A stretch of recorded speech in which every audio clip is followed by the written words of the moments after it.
Bom dia, queridos irmãos, irmãs e amigos. Bom estar com vocês nesse domingo mais uma vez. Desejamos realmente que a graça, a paz e o poder do Espírito Santo encham cada coração e que também esse culto, esse tempo juntos, possa ser de edificação e fortaleza para a tua vida. Eu vou começar com uma história bíblica e quero contá-la para as crianças. Sempre pensamos nas crianças também, assim, chamem as crianças e esperamos que elas possam entender o que Deus quer dizer a elas também, tá? Eu trouxe algo que quase todo mundo tem em casa. Antigamente, para a gente se pesar, a gente tinha que ir para uma farmácia ou a gente tinha que ir no médico. Mas hoje em dia quase todo mundo tem uma balança.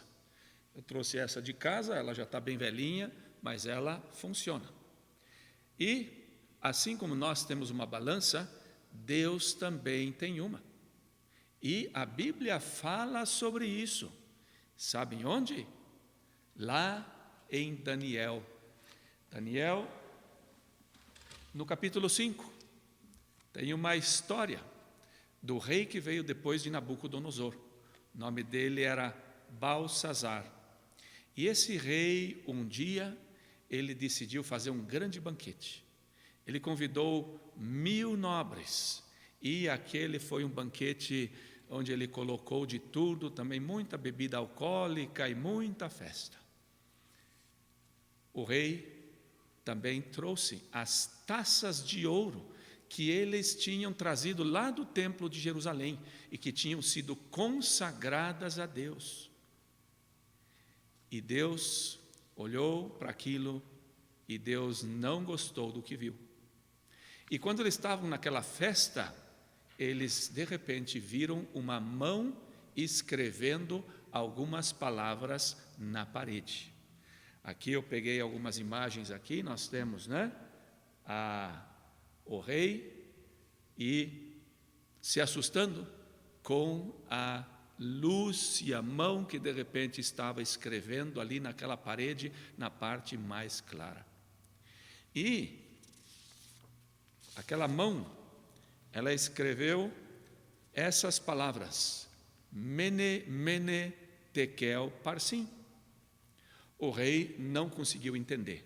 Ele ficou preocupado. Imagina, de repente, uma mão escrevendo ali na parede. E o rei mandou chamar todos os seus sábios, os astrólogos, todos os que ele podia trazer para decifrar o que queria dizer. E nenhum conseguia. E alguém lembrou que Daniel tinha sido alguém muito sábio que tinha ajudado Nabucodonosor muitos anos antes e várias vezes a entender o que Deus queria dizer. E aí eles chamaram o Daniel. O rei prometeu um monte de coisas para ele. Daniel disse: olha, eu não preciso dessas coisas, eu vou só dizer para você o que está escrito. O Mene Mene significava que Deus havia contado os dias do Belsazar e que eles haviam terminado.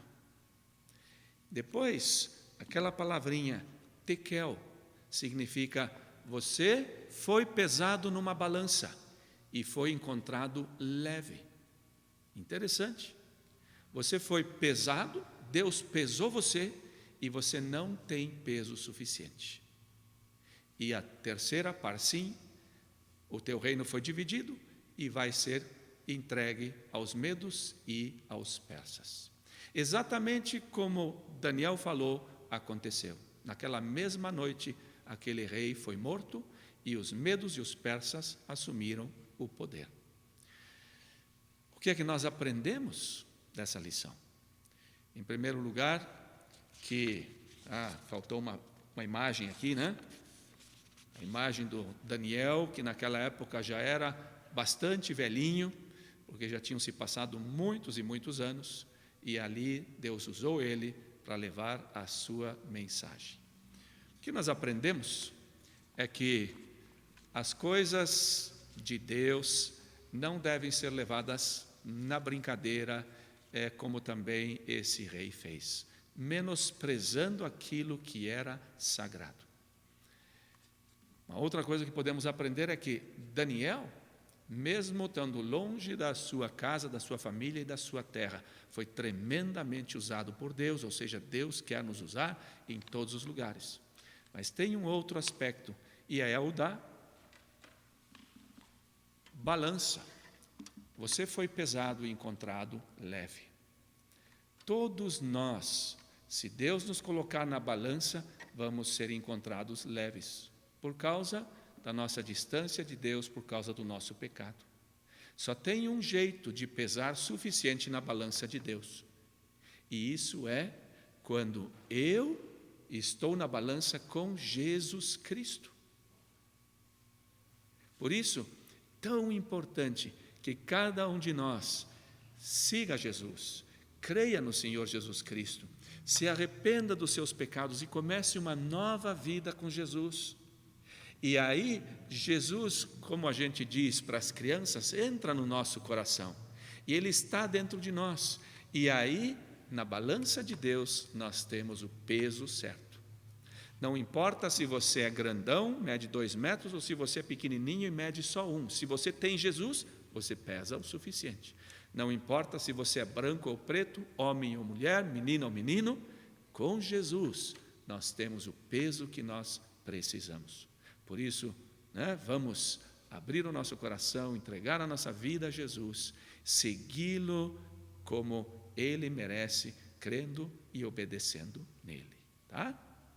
Vamos orar. Muito obrigado, Senhor, por esse domingo.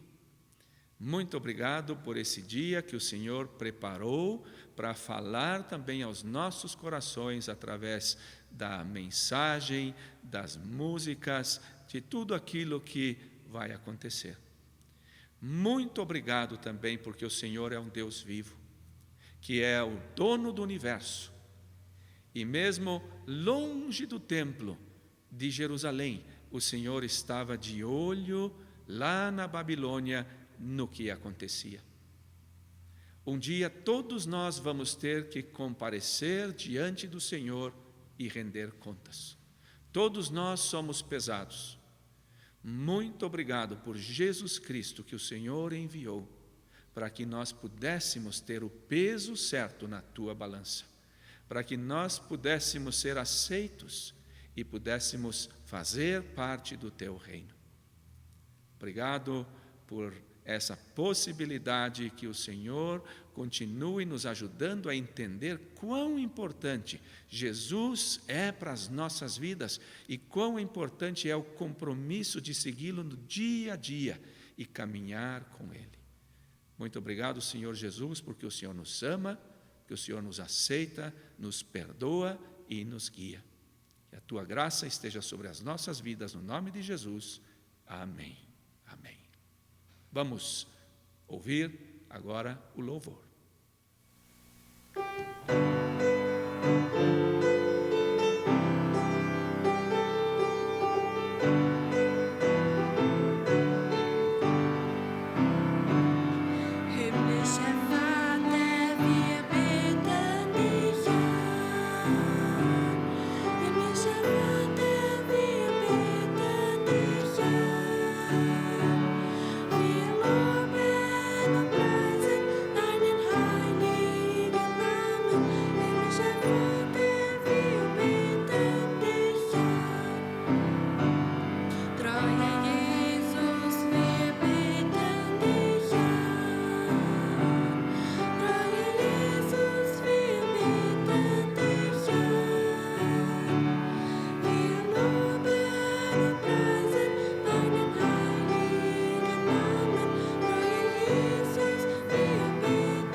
Bom dia.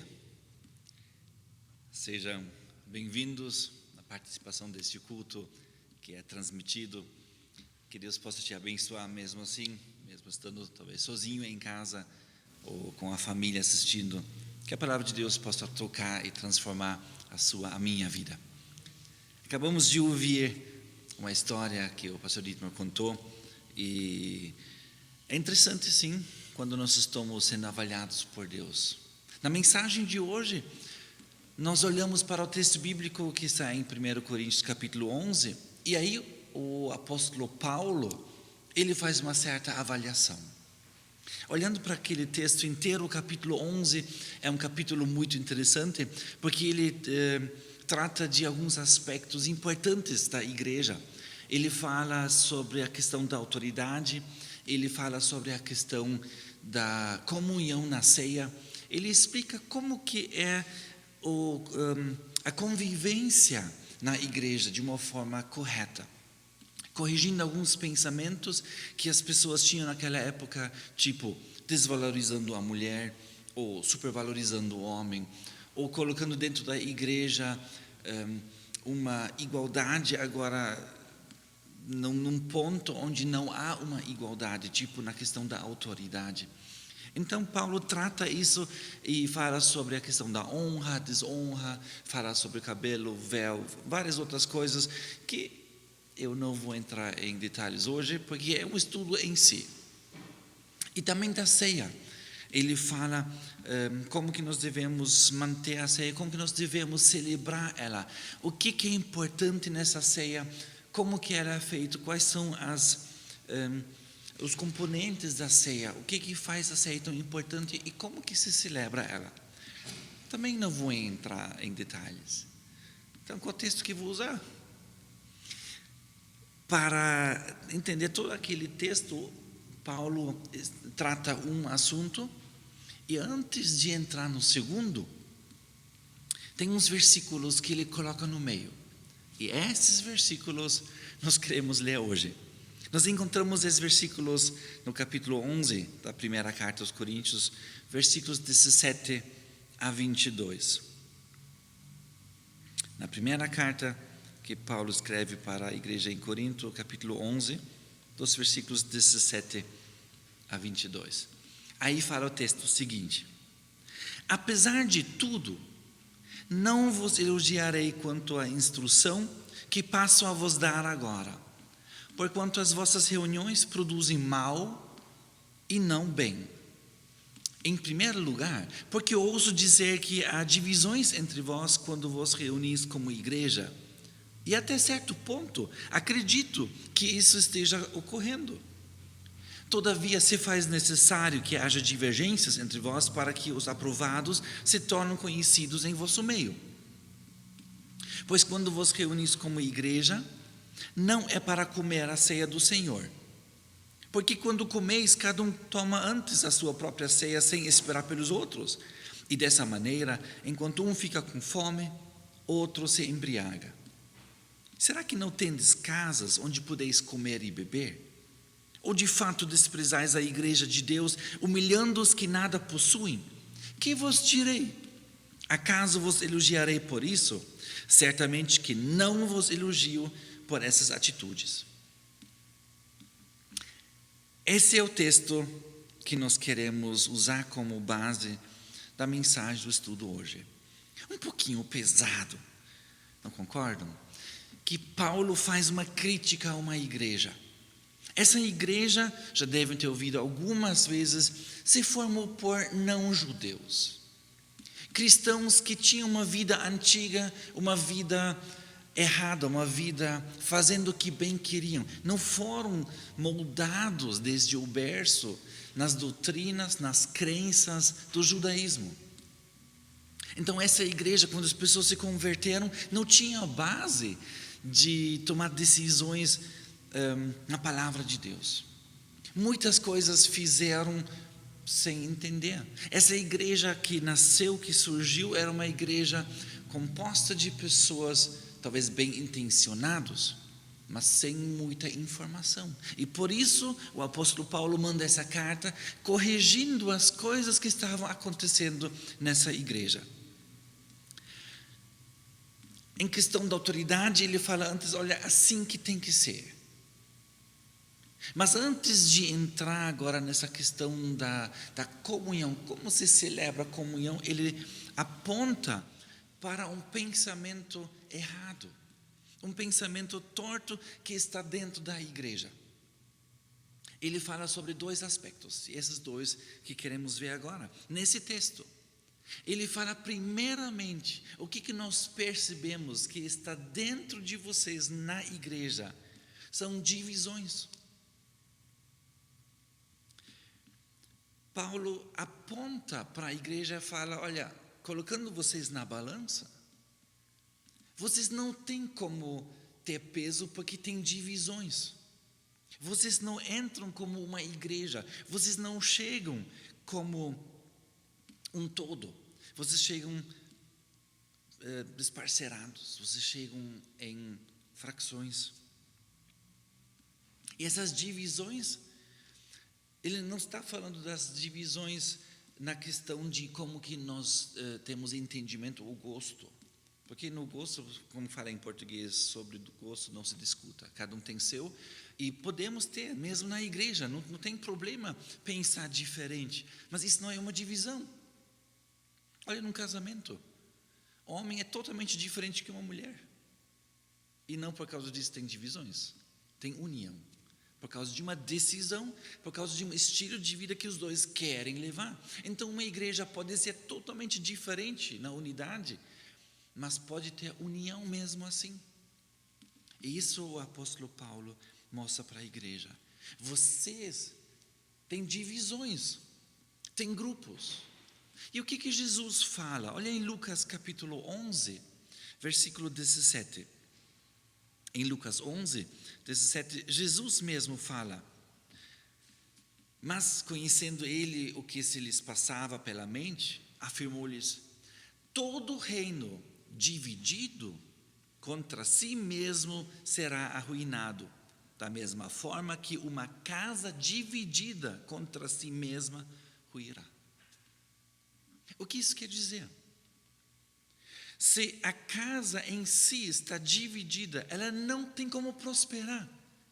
Ela não tem como continuar. Se a casa em si não funciona, ela não tem futuro. Olhando para uma igreja, como que uma igreja vai ter futuro se ela está dividida em si? Como que uma igreja vai crescer se ela está fraturada? Como que uma igreja vai alcançar pessoas e inserir elas num corpo que um puxa para cá e outro para lá? Isso não pode ter. Nós precisamos mudar para ter união. Paulo aponta e fala no capítulo 11, muito importante, vamos ser um só. Filipenses 2, versículo 2, ele escreve uma outra carta e lá também aponta para a mesma coisa. Ele fala assim para os filipenses, completai a minha alegria tendo o mesmo modo de pensar, o mesmo amor, um só espírito e uma só atitude. Assim devemos viver. Assim devemos agir como igreja, tendo um só pensamento. Mas eu acho diferente. Sim, pode ser. E mesmo assim, vamos juntos. Nós vamos tomar a decisão de andar juntos. Nós vamos ficar um corpo só. Apesar de talvez pensar diferente, pensar contrário em certos pontos. Em Romanos 12, versículo 16, o apóstolo Paulo também coloca isso para a igreja dessa maneira. Vivei em concórdia entre vós. Não sejais arrogantes, mas adotai um comportamento humilde para com todos. Não sejais sábios aos vossos próprios olhos. Vivei em concórdia. Vivei juntos em concórdia, concordando com os outros. O contrário seria discórdia. Não vamos viver como uma igreja quebrada em si. Vamos viver como uma igreja unida. E precisamos ter cuidado, porque divisões começam às vezes com rachaduras microscópicas. Uma divisão não acontece de um dia para o outro, às vezes sim, mas normalmente não é, de repente está tudo quebrado. Começa com uma fissura. E lentamente vai infiltrando uma coisa, outra coisa, vai colocando, vai apertando, e aí vai aumentando essa rachadura, e vai cada vez mais, até no momento que se fala, olha, não dá mais para juntar.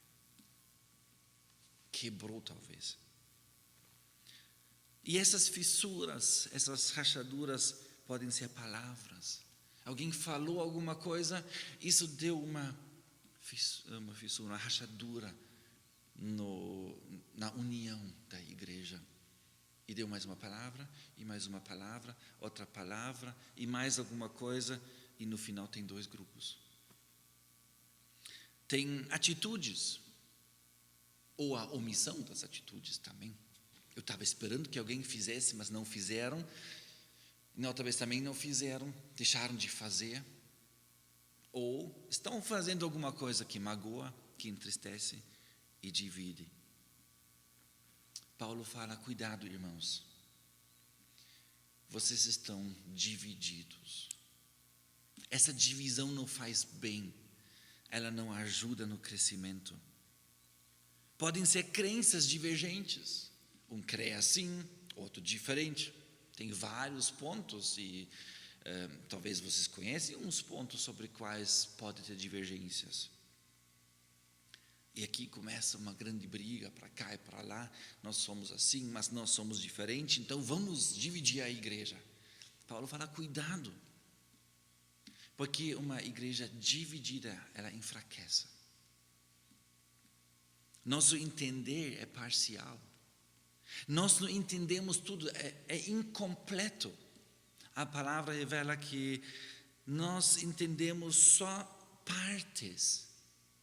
Vamos supor que a gente está com um ponto que não concordo com vocês. Nem sempre é tão fácil falar, olha, vocês precisam crescer, porque não entenderam tudo. Talvez possa ser eu que não entendi tudo. Talvez pode ser eu que não está na altura do conhecimento. O que fazer? Apontar? Brigar? Dividir? Ou a gente pode falar, olha, vamos continuar orando sobre esse assunto. Em caso de dúvida, a gente se submete à liderança. Não que eles sempre estão certos. Não por causa disso, mas porque foram colocados por Deus. E uma obediência à liderança traz bênção. Deus não vai desamparar uma igreja que busca a direção, mas Ele vai abençoar grandemente uma igreja que procura a união e fala, nós vamos juntos. E Deus vai corrigir, Deus vai liderar, Deus vai ter graça sim. Não vamos viver uma igreja dividida como que estava em Corinto. Olha o que fala em Gálatas 5. Vocês já conhecem Gálatas 5, né? Os versículos 22, bem conhecidos, mas esses não vou ler. Esses falam sobre o fruto do Espírito. Nós queremos ver uma vez o fruto da carne. Olha o que a carne faz, o que ela produz. Em versículo 19 do capítulo 5 da carta aos Gálatas fala assim, ora, as obras da carne são manifestas, imoralidade sexual, impureza e libertinagem, idolatrias e feitiçarias, ódio, discórdia, ciúmes, ira, egoísmo, dissensões, facções e inveja, embriaguez, orgias e tudo quanto se pareça com essas perversidades, contra as quais vos advirto, como já vos preveni antes, os que as praticam não herdarão o reino de Deus. Aqui dentro tem a palavra discórdia. Discórdia é uma obra da carne, não do Espírito. Se uma igreja vive em discórdia, ela produz frutos da carne. Isso que o apóstolo Paulo aponta e fala para a igreja: gente, vocês estão vivendo as obras da carne. Assim nós não podemos continuar. Nós precisamos voltar a viver unidos. Ele fala: eu não posso elogiar que tem divisões entre vocês. E claro que não tem como elogiar, porque a palavra fala que isso não vem de Deus. Então, como que uma igreja deve viver? Apontei agora para o erro. Vamos então rapidamente explicar como que se deve viver então. Concordância. Você tem que concordar. Ah, pastor, mas eu não consigo. Então, vai a uma igreja onde consegue concordar. Porque enquanto nós andamos como corpo e falamos: eu não concordo, eu não vou concordar, a gente traz maldição para a igreja, não bênção. Nós precisamos, como igreja, cuidar um do outro e andar junto, em concordância. É muito importante que nós, como igreja, procuramos estar unidos. Se eu decido a fazer o que eu quero, como que eu quero, eu não posso ser abençoado e nem trazer bênção para a igreja. Eu preciso concordar com a doutrina. Eu vou repetir: se tem alguém que chega e fala: olha, eu não concordo com essa doutrina, ou vivemos em submissão, ou a gente vai num lugar onde pode ser bênção. A doutrina tem que ser baseada na palavra. E por isso, o apóstolo Paulo também fala: a igreja em Bereia, ela era mais nobre do que as outras, porque sempre avaliava tudo baseado na palavra. Hoje, infelizmente, existem doutrinas por todo lado e as pessoas seguem sem olhar para a palavra. Muito importante conhecer a palavra, estudo bíblico. Se encontrar, pegar a palavra, estudar ela. Uma igreja precisa estudar a palavra na profundeza. Nós precisamos entender e conhecer a vontade de Deus, que se revela através da palavra dele. E também nas decisões precisamos ter concordância. Por isso é importante participar nas reuniões. Nós temos as assembleias, no momento pausado, mas cremos que vamos voltar até as reuniões. Venha. Se quer mudar alguma coisa, participa nas reuniões. Nós precisamos participar, nós precisamos nos envolver. E se alguém chega com uma ideia boa e apresenta ela, ótimo, podemos avaliar. Mas precisamos participar em concordância. Assim uma igreja vai longe. Tem aquela história dos dois que estavam andando de bicicleta. Aquela bicicleta dupla, um na frente e um atrás, os dois andando junto. Subindo um morro, chegando lá em cima, o de frente falou: olha, se eu não tivesse pedalado tanto, nunca teríamos chegado aqui em cima. E o outro falou: se eu não tivesse freado tanto, teríamos ido para trás. Assim não vai. Uma igreja que procura andar assim, que alguns se esforçam e os outros façam o contrário, não tem bênção nisso. Vamos nos unir e ir junto, numa única direção só. Nós queremos nos encontrar todos juntos na glória. Porque uma igreja dividida, ela gasta toda a sua energia e toda a sua concentração nas brigas e não se importa mais com o mundo perdido. Assim ela fica totalmente inútil. Paulo aponta para a segunda coisa. Primeiro ele se queixa das divisões e agora ele fala: tem mais um problema. Egocentrismo no culto. Esse texto fala sobre isso. Como assim? Ele fala quando as pessoas estavam vindo para a reunião, eles celebravam a ceia. E a ceia não era como nós aqui, um pedacinho de pão e um pequeno cálice. A ceia era um jantar. E aquela igreja tinha certas classes, médias, altas, baixas, tinha várias pessoas da sociedade numa igreja só. Enquanto uns eram donos e podiam fechar o estabelecimento na hora que queriam, ou simplesmente deixar os funcionários trabalhando, E já foram fazendo banquete, foram fazer uma compra, trouxeram muitas coisas, foram para a igreja para começar o jantar. Os outros mais simples ainda estavam lidando com os trabalhos. E não tinha tanto dinheiro, talvez, para adquirir as coisas. Chegando na igreja, os ricos já tinham iniciado e quase terminado a festa. Paulo fala até que eles já estavam embriagados de tanto celebrar a ceia do Senhor. E aí chegaram as pessoas mais humildes, ficaram na porta, olhando os mais ricos sentado ou deitado na mesa. E eles com vontade, talvez, de participar, mas não tinha mais jeito. Já tinham comido, já estavam com a barriga cheia, já estavam embriagados. Como fazer culto assim? Paulo aponta para o egocentrismo no culto. Barriga cheia e bêbado enquanto os outros estão com fome. Não dá numa igreja, falando do culto. Nós não podemos viver um estilo de culto onde uns se enchem pensando só em si e os outros passam fome no mesmo culto.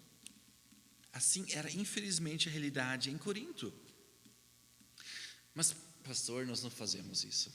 A gente não come muito na igreja. Quando a gente come é opção, ou é para todos, é pensado em todos.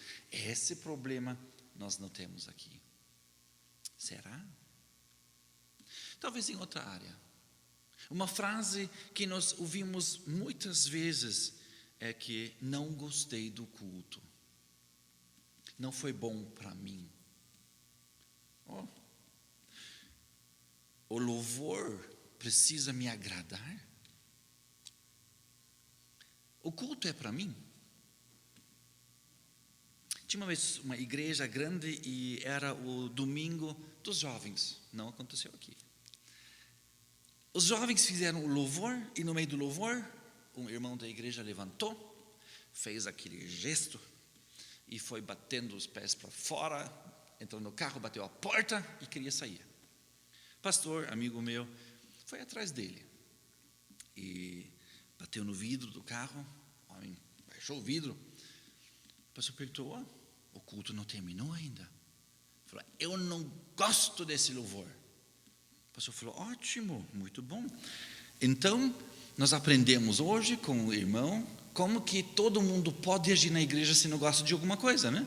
Na próxima vez, quando tem um hino um pouco mais antigo, os jovens levantam, fazem assim, vão para fora, batem na porta do carro e vão embora. Ele falou, olha, advertência, fecha teu carro, entra e senta no teu lugar. O irmão olhou assim, saiu do carro, fechou a porta, voltou, sentou.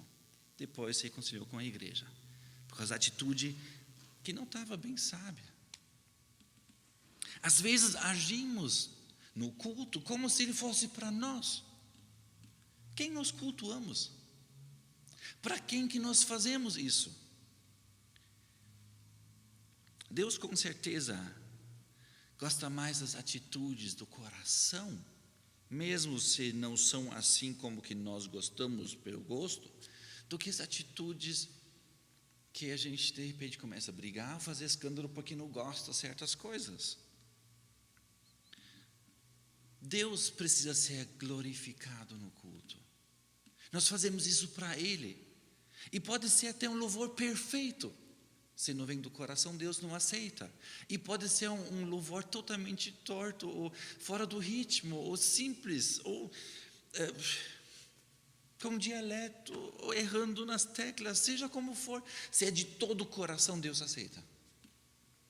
É para Ele, não para nós. As perfeições que nós queremos mostrar são para falar para as pessoas, eu sou bom. Mas Deus não se importa com isso. Nós precisamos olhar para Deus em primeiro lugar e celebrar a Ele, com tudo. Deus precisa gostar do nosso culto. Como que faço isso? Eu também preciso pensar nos menos favorecidos no culto. Olha, a igreja em Corinto, os ricos estavam celebrando a ceia com tudo que tinha direito. E os menos favorecidos estavam excluídos, não podiam participar do culto. E para nós? Talvez começa com a língua. Qual língua vamos usar? Tem pessoas que talvez são restritos, porque não falam 10 idiomas. Talvez falam um. E nós precisamos, com humildade, com carinho e com amor, também abraçar essas pessoas. Bater na tecla e falar, para mim é melhor quando é assim. Assim não vivo uma igreja. Isso se chama egocentrismo no culto. Claro que nós temos preferências para a língua. E para mim também alemão sai muito mais fácil. Nasci lá e falo melhor alemão, sim. Mas isso não é questão. Não é para mim, não é por mim. É para juntar a igreja e levar a igreja junto ao trono. Vamos cuidar dos menos favorecidos nessa área também. Precisamos cuidar das pessoas que talvez têm menos finanças. Eu sei que tem igrejas que gostam de fazer retiros em hotéis, na praia. Ótimo, mas não sei se é a condição de todos os irmãos. E excluindo irmãos da convivência porque eles não têm tanto dinheiro na carteira, não é legal. Em Ponta Grossa, nos cultos, a gente tinha uma vez por mês o almoço. Sempre falamos, todo mundo traz alguma coisa. Não vamos cobrar, vamos fazer um almoço junto e todo mundo pode participar. E quem não trouxe nada, seja bem-vindo. Sempre tem suficiente para todos. Nós precisamos pensar no outro e facilitar para ele. Talvez nem todos tenham uma vida tão abençoada como nós temos financeiramente, ou no idioma, ou em dons. Além disso, eu preciso me envolver na igreja. Egocentrismo no culto é ficar sentado no seu lugar e falar, eu não faço nada. Isso não dá. Tinha uma certa vez uma menina que estava no trânsito com o carro dela e ela parou no semáforo e justo quando o sinal queria virar verde, ela afogou o motor. E estava lá tentando fazer o motor pegar, e estava tentando e o motor não pegou. E atrás o cara estava buzinando porque queria passar. Aí a menina, ela abriu a porta, saiu, foi para trás, bateu no vidro e falou, moço, o senhor pode tentar fazer para mim o carro pegar? Enquanto isso, eu continuo buzinando para o senhor. É fácil jogar pedra nos outros. É fácil falar, olha, faz assim, faz diferente, não gosto disso. É fácil. Mas o culto não é para nós, é com nós. Nós queremos juntos adorar a Deus e nós precisamos cada um. Nós precisamos a força de cada um dos irmãos. Nós temos lugar para todos. Todos podem se envolver. Talvez nem em todo culto tem atividade no palco para todos, mas no louvor todos podem cantar. Já falei isso uma vez, vou repetir. Tem pessoas que falam, minha voz não é tão legal. Canta mesmo assim, com toda a força. Se Deus se irritar, Ele vai mudar a voz. Se Ele gostar, quem somos nós para desclassificar? Canta, adora a Deus de todo o coração. Não é só os perfeitos que podem adorar. Todo ser que vive, louva o Senhor, com a voz que tem. Nós precisamos unidos agradar a Deus. Tem espaço para todos nós. Cada um pode se envolver. Paulo aponta para a igreja em Corinto falando, vocês estão divididos e cada um pensando em si. Assim não dá para viver. E aí ele explica, vamos fazer ceia? Juntos, união, um corpo, inseridos numa única aliança com Deus, através da ceia. Isso é a memória que nós temos, sabendo que fazemos parte de um, vivendo um só, dentro de uma igreja, onde temos um Senhor só. Que Deus nos ajude a viver uma igreja verdadeira, que é unida e não pensa em si, pensa nos outros e envolve os outros para chegar juntos ao trono do Pai, falando: estamos aqui, como a igreja de Vitmarsum, te adorando, te servindo, te glorificando como um corpo só. Deus é louvado através disso. Que Deus te abençoe. Vamos orar. Pai, nem sempre é fácil para nós manter a união. Nem sempre é fácil para nós pensar nos outros, porque é muito mais cômodo pensar em nós mesmos. Pai, nós erramos. E bem como Paulo, com muita coragem, apontou os erros na igreja, Pai, assim também nós queremos olhar para nós hoje e falar: Pai, nós erramos, perdoa-nos. Muitas vezes temos criado divisões na igreja, muitas vezes nós temos pensado só em nós, entrado em rebeldia, em desconcordância, muitas vezes temos deixado os outros do lado. Pai, nós temos brigado às vezes de uma forma incoerente, perdoa-nos.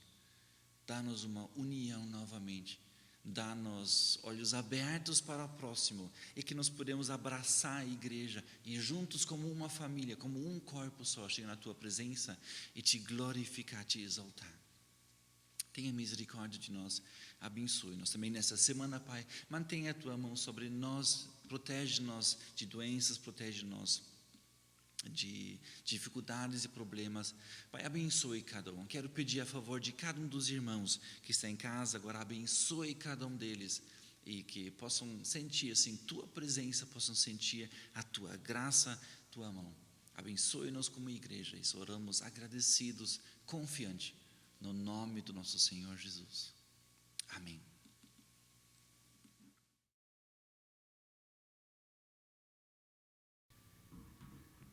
Queremos aproveitar e dar os avisos para essa semana.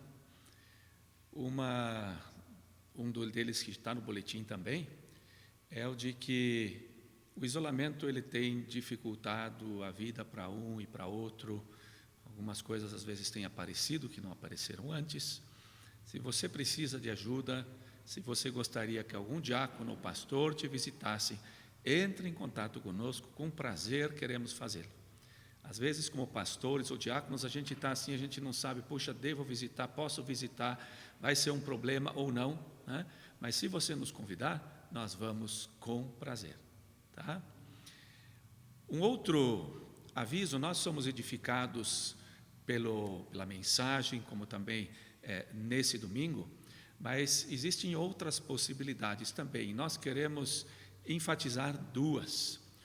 Uma é uma possibilidade que nós temos através do Bibel und Flug, que é esse o nosso jornal que durante tanto tempo foi uma bênção nas nossas casas.